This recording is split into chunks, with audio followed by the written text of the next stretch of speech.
بسم الله الرحمن الرحيم. إلى إخواتنا المسلمين في المنطقة، وإلى أحبائنا في أرض فلسطين، وإلى غزة صابرة خاصة، نخاطبكم اليوم من الجمهورية الإسلامية في إيران بكلمة صادقة نابعة من القلب، كلمة وفاء ومحبة وأخوة.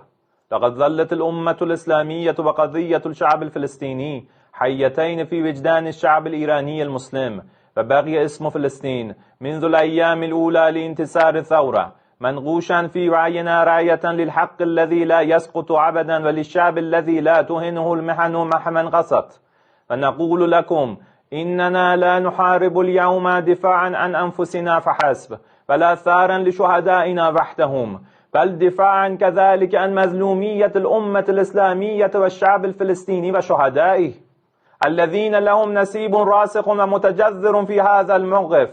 فما كانت فلسطين يوما قضية شعب بمفرده، بل كانت وما تزال وستبقى إلى الأبد قضية كرامة وحق وعدالة، وقضية الأمة الإسلامية جمعاء.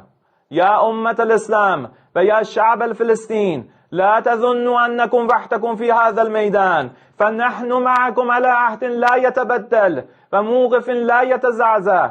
أنتم شعب العودة والكرامة، شعب يعرف كيف يصبر وكيف يثبت وكيف يصون حقه جيلا بعد جيل، ونعاهدكم أن نبقى ثابتين إلى جانبكم في هذا الطريق حتى يعود الحق إلى أهله، فتعود فلسطين العزيزة الحرة أبية شامخة إلى أصحابها الأصليين بإذن الله، فما النصر إلا من عند الله العزيز الحكيم. والسلام عليكم ورحمة الله وبركاته.